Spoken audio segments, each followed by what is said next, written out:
Nos complace tener una conversación con Miguel Sambén. Él es economista. No vamos a hablar de economía. Él es profesor de la Escuela de Graduados de Altos Estudios Estratégicos que pertenece al Ministerio de Defensa. En primer lugar, nos interesa saber qué hace un economista en una escuela de graduados del Ministerio de Defensa y qué tiene que ver Miguel Sambén con la cuestión militar, el asunto de estudios estratégicos. Fíjate, es una historia interesante. Va a cumplirse los 20 años de fundada la escuela. Fue Soto Jiménez, cuando fue ministro, que convenció al presidente Hipólito Mejía de fundar. En ese entonces se llamó IADECEN, Instituto de Altos Estudios de Seguridad y Defensa. Y como yo conocía del gobierno de don Antonio al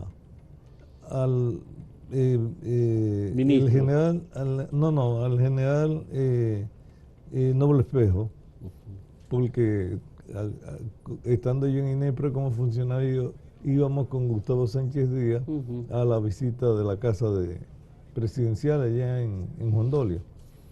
Y conocí a Noble Espejo y él fue el primer director.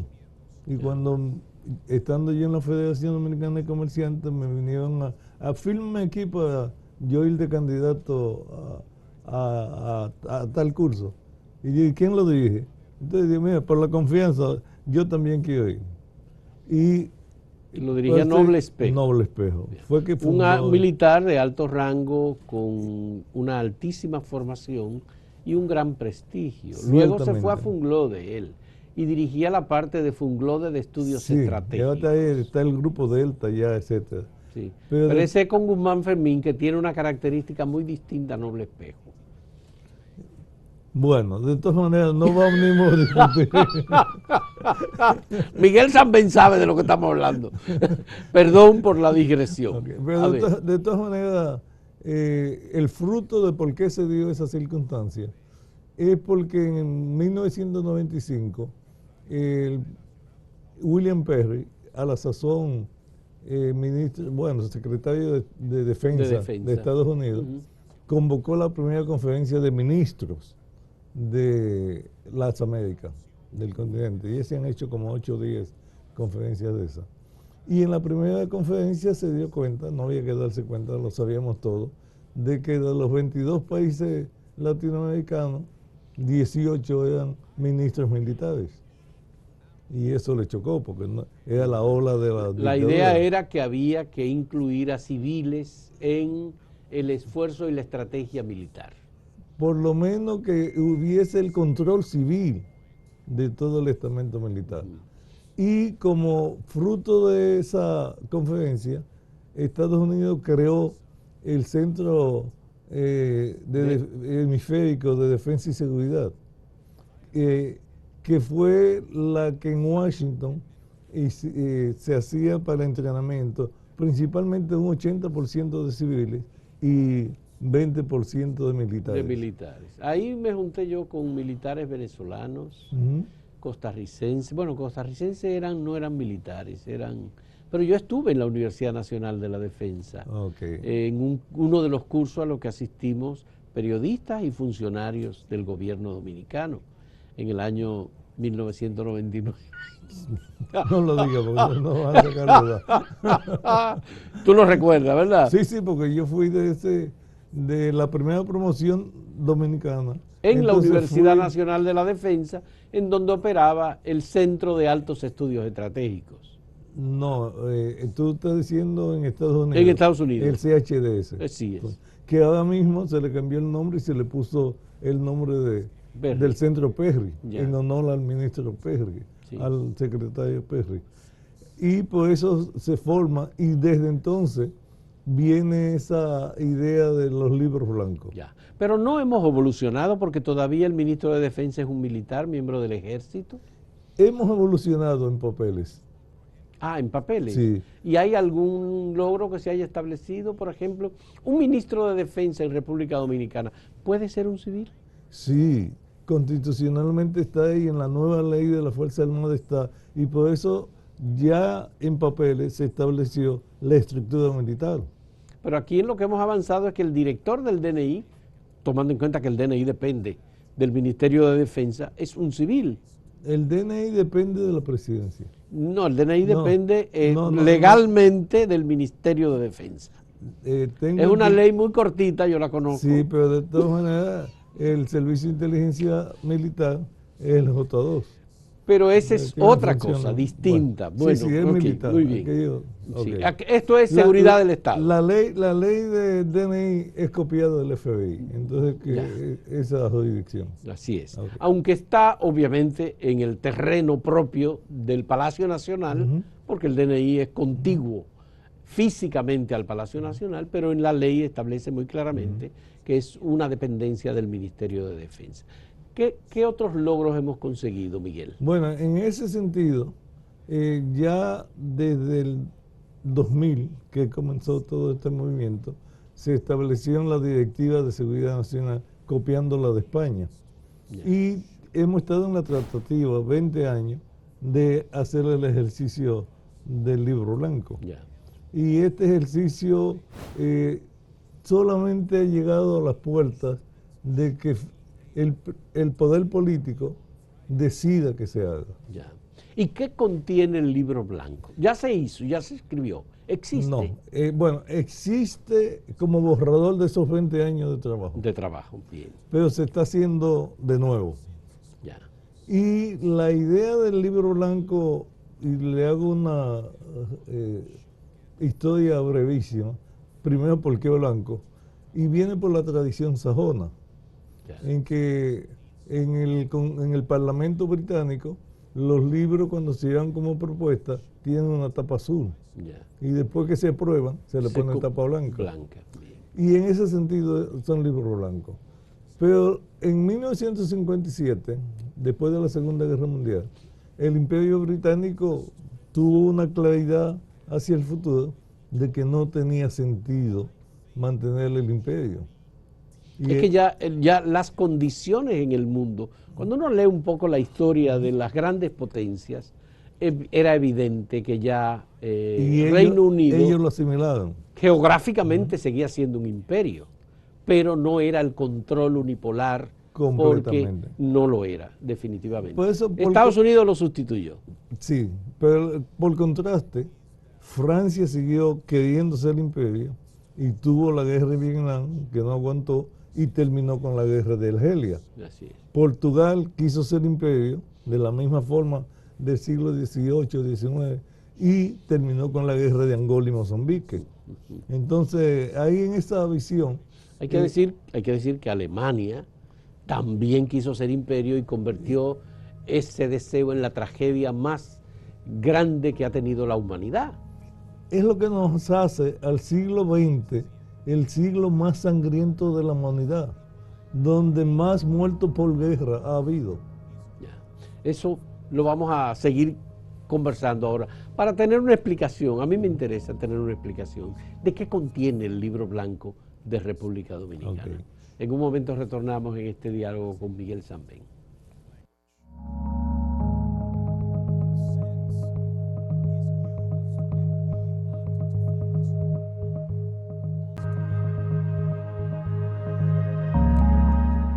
Miguel, me gustaría conocer qué contiene el libro blanco, porque ya me dijiste que hace 20 años que se está haciendo y que ahora tiene modificaciones. ¿Cómo sabemos? ¿Cómo nos enteramos qué es lo que tiene? ¿Una estrategia militar, un escenario de guerra posible para República Dominicana o no, sencillamente? ¿Cómo es eso? No, ¿qué? ¿O no hay escenario de guerra para República Dominicana? No, los libros son libros de defensa.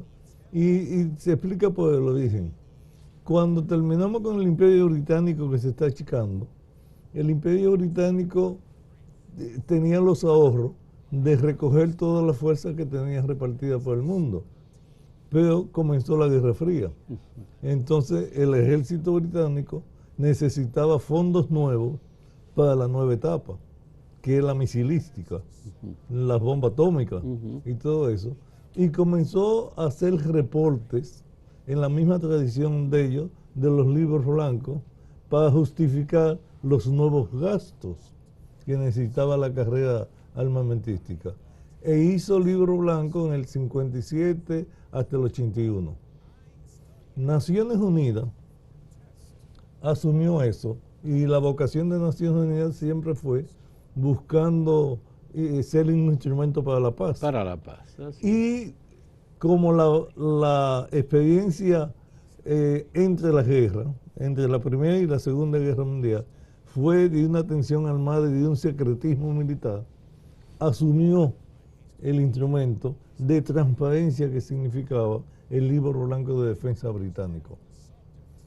Y por eso, al asumirlo, lo distribuyó entre todos los países, y como las naciones que se desprendían del Commonwealth británico, asumió también los libros blancos, y por eso Canadá y otros países ex británicos, bueno, siguen siendo británicos, pero ex colonias británicas, siguieron produciendo libros blancos en este sentido. En un momento dado, por los años 80, la OEA asumió de las Naciones Unidas la metodología del libro blanco. Y por eso estaba dentro del marco jurídico de Naciones Unidas. Es decir, que la idea del libro blanco en República Dominicana es de Soto Jiménez, de tomarlo y asumirlo de un organismo multilateral como la OEA o como Naciones Unidas también lo había asumido. Decidió que había que hacer un libro blanco. Esa es la parte que más viene. o menos, ok. Pero que de los años 80 que se dio esto, no se implementó ningún libro blanco en América Latina, hasta que cayó el círculo de dictaduras militares en el Cono Sur, y Argentina y Chile fueron los primeros que Los primeros que hicieron libros blancos. En 1997 y 99. Pero ese no es un mal precedente, que sean las dictaduras las que hayan iniciado en América Latina, y particularmente Pinochet. Ciertamente, pero fueron las que dieron el motivo. Porque el libro blanco significó para esas dictaduras salir y crear el clima de confianza civiles militares. Tú sabes que a mí me preocupó mucho en un momento en que yo estuve visitando la Escuela de Altos Estudios Estratégicos de República Dominicana, que yo encontré militares, altos oficiales, con una simpatía extraordinaria hacia Augusto Pinochet. No es difícil entenderlo. No. ¿Cómo me va a decir? Sí, pero sí. Por Dios, esa es la negación de la democracia. Pero no es por la democracia. Aunque haya habido un plebiscito. Pero no es por la democracia, es porque Augusto Pinochet estuvo 30 años dirigiendo la Academia de Guerra de Chile. Y él es uno de los pensadores de la geopolítica versión francesa que se expandió en América Latina. Él es uno de los referentes teóricos de la geopolítica. ¿Cómo un país que sufrió el trujillismo 30 años puede tener militares dentro de su ejército, que debe ser un soporte de la democracia, que se sustente en el pensamiento de Augusto Pinochet? Por decirlo así. Gusten o no, Trujillo hizo traducir y trajo a República Dominicana todos los teóricos alemanes. Pero eso era el fascismo. Sí. Y se podía entender. Pero que en la democracia se traiga a simpatizantes de Pinochet a dar clases en la República Dominicana, no me parece. No conozco a un caso específico de amantes de Pinochet. Pero tenían fotografías y todo de Pinochet, y lo alababan mucho. Pero te estoy diciendo, la fotografía viene como teórico de la geopolítica. Pero yéndote a los alemanes, es que Alemania tiene también unos fundadores de la geopolítica de tradición alemana. Sí. Y eso es lo que Pero bueno, en República Dominicana, a propósito del libro blanco, y aunque no sea así, ¿hay algún escenario, digamos, de conflicto militar a la vista de aquí a dentro de 50 años? Precisamente, es lo que yo predico en esta coyuntura. Nosotros podemos hacer un precedente. El precedente que estamos haciendo un libro blanco en la paz. Y eso entonces podríamos desarrollar el libro blanco con vocación de desarrollo, de armonizar y superar toda esta rencilla política que no nos ha permitido llegar a un proyecto país a largo plazo. Los estudios estratégicos o el libro blanco se plantean cómo puede el Ministerio de Defensa, a través de sus 3 brazos que tiene, apoyar el desarrollo económico de República Dominicana con una fuerza entrenada y capacitada que tiene, que productivamente no aporta nada. Precisamente, parte de lo que se quiere hacer demostrar es la incidencia que han tenido las Fuerzas Armadas con las comunidades fronterizas. Y aunque pueda que suene que lo estoy trayendo a los cabellos, el desarrollo de Corea del Sur y de Taiwán precisamente vino por el desarrollo militar. Para ello poder sostener unas Fuerzas Armadas modernas y autoabastecerse, no depender ad eternum de la ayuda norteamericana, comenzaron su industria militar. Y para construir una industria militar fuerte fue que dieron paso a que las grandes corporaciones de ingeniería, principalmente, se convirtieran en los chaebol, el término coreano de la gran industria. Pero el desarrollo de una estrategia militar y de un ejército fuerte, firme, que represente el orgullo de la defensa de la soberanía, implica la compra de armamentos. ¿Qué representa la compra de armamentos en términos de presupuesto en un país pobre? Pero parte del problema es que las nuevas amenazas ya no se determinan principalmente por armamento. Tal vez hay una planificación, pero hacia donde vamos, hacia la quinta generación, el frente más candente que tenemos es el cibernético. Y yo he llegado a leer autores que hablan que actualmente se está produciendo la tercera guerra mundial en la ciberguerra. En el orden cibernético. cibernético. Bien. Vamos a hacer una última pausa. Como ven, es interesantísimo este tema, y vamos a ver cómo derivamos reflexiones hacia lo que debía ser el Ministerio de Defensa de República Dominicana, con tropas de aire, mar y tierra preparadas para enfrentarse a potencias y a países bastante desarrollados también en la región. Volvemos en un momento.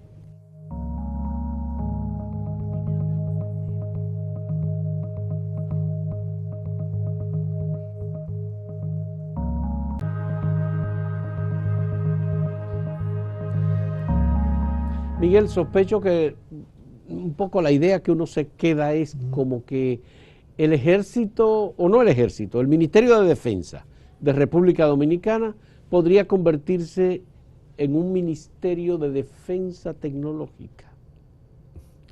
Mira, precisamente ayer lunes tuvimos un webinar, estos términos neologismos actuales, con el CHDS, con el Centro PERRI, y era proponiendo la estrategia, las visiones estratégicas y el análisis del entorno. Y inevitablemente la gran amenaza actual es el espacio cibernético. Es decir, que la soberanía nacional en donde se está debatiendo es en el espacio cibernético. Ya terminamos la vez anterior diciendo que hay hasta estudiosos que dicen que la guerra cibernética se está dando ya. Y lo mejor es que en el EGAE estamos dando un curso especialidad en ciberseguridad. Pero en el caso de República Dominicana tenemos 383 kilómetros de frontera con Haití. Ese es, digamos que es un territorio y un espacio limitado para un ejército de la dimensión del que tenemos nosotros. Entonces, ¿cómo se integra una cosa con la otra? Si te das cuenta, parte de la modernización de la vigilancia en la frontera ha sido la aplicación de drones. Sí, nuevas tecnologías. Y hasta volviendo a hacer la valla perimetral. Aunque estamos construyendo una valla perimetral. Pero física. De todas maneras, lo que se ha avanzado grande es aplicación de las nuevas tecnologías. De nuevas tecnologías. Por ejemplo, con drones, Con hemos drones visto y hemos sacado fotografías e imágenes del canal que se está construyendo próximo al masacre. O al río Dajabón, la frontera. Sí, eso ya lo hemos visto, ¿verdad? ¿Y los drones dominicanos tienen posibilidad de transportar objetos? No, todavía no lo he visto, ni me lo han dicho, no los conozco, no te voy a decir. Te estoy provocando. No, yo lo sé, pero te digo la verdad, si no lo he visto, no lo he visto. Ya. Hay en otro espacio que no sea la frontera, por ejemplo, ¿qué hace el ejército dominicano en la región este del país? Una zona turística, en donde hay muchas playas, distinto de la región sur, en donde hay un problema serio de droga. Hasta tengo entendido, el problema del tráfico de personas ocupa toda la parte este. A la este, la parte este, tráfico de personas. Principalmente la Marina, es que le han asignado eso. Lo que te quiero, que me quedó la idea corta, es en nuestro curso de ciberseguridad se establece que por un programa que hay de que tú puedes captar cuántos ataques cibernéticos hay en un momento dado. Sí, pero eso ahí está muy claramente establecido el C5I, que es un centro tecnológico. Es la ventaja de estar pensando en desarrollar esa... Y está instalado dentro del Ministerio de Defensa. Y lo dirigen gente del área de defensa. Más curioso, está instalado en lo que iba a ser la catedral militar. Bueno, sí, eso se comenzó a hacer una parroquia ahí dentro una catedral. ¿Era una catedral? Es una catedral. Y por fin se desmanteló porque hay una parroquia, una iglesia que hace las funciones. Pero eso fue una decisión muy oportuna, qué bueno.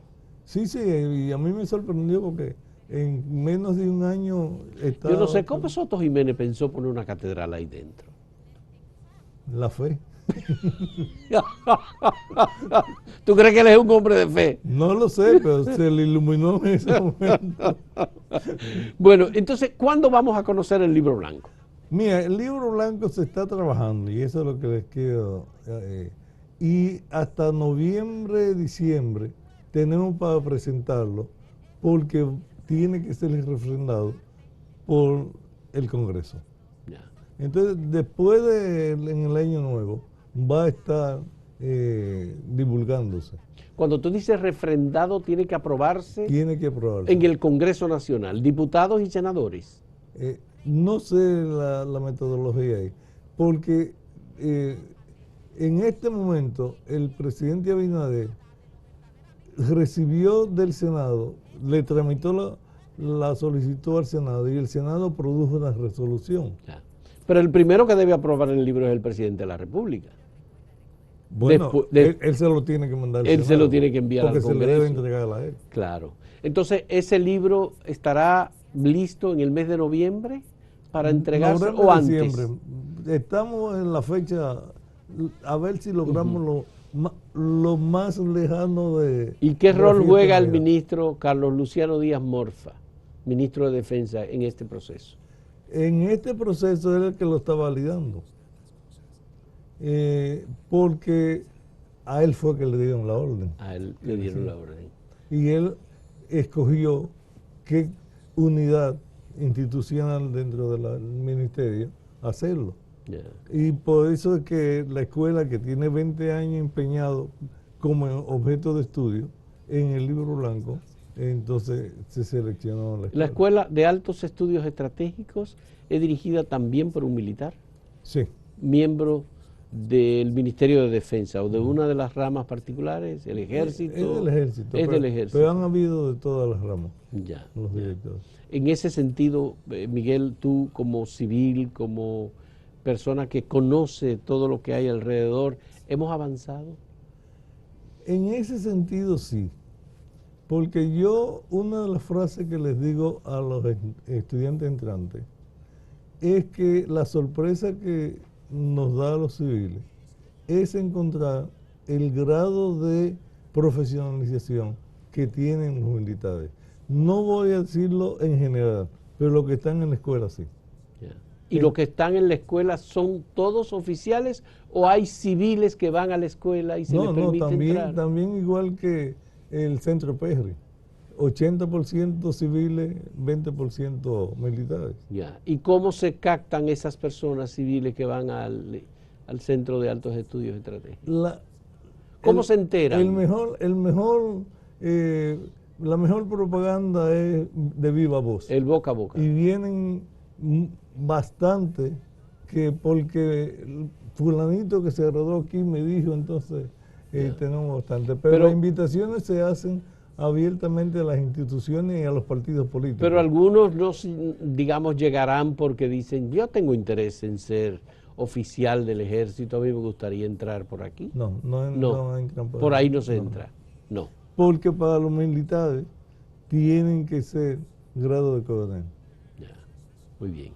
Bueno, pues me alegra recibir estas informaciones. Yo creo que el hecho de que República Dominicana avance en la redacción de un libro blanco del Ministerio de Defensa que contiene los elementos principales y una visión del país de lo que va a ser el tema militar, o debe ser el tema militar, eso nos encamina. Te quiero dar una primicia que después podemos dedicarle a otro programa. Una de las intenciones que tenemos es en el área del Caribe ser el líder en el tema del cambio climático, porque nuestro medio ambiente es demasiado frágil y en América, en el área del Caribe, no hay nadie que esté liderando la voz cantante en ese tema. Ya lo han hecho en sus libros blancos Chile y Ecuador, y ellos están aupando una política de Estado en pro de combatir el cambio climático. Tenemos poca competencia, Miguel, en el área del Caribe. No, es que todas las islas, Trinidad, Tobago, Jamaica... Está bien, pero es muy poca competencia frente a República Dominicana con su dimensión, su tamaño, su economía. Somos líderes en la región en turismo. La estabilidad democrática de República Dominicana frente Tú nos estás poniendo la losa más pesada y precisamente por eso debemos hacerlo. Mira la situación de Haití, mira Cuba, mira Puerto Rico, mira lo que hay, es decir... Realmente, los únicos que quedamos somos nosotros. Somos nosotros. Qué bueno. Muchas gracias a Miguel Sambén, profesor de la Escuela de Graduados de Altos Estudios Estratégicos del Ministerio de Defensa de República Dominicana, por esta conversación sobre el libro blanco y estos temas vinculados a la defensa. Muchas gracias igualmente a ustedes por la compañía.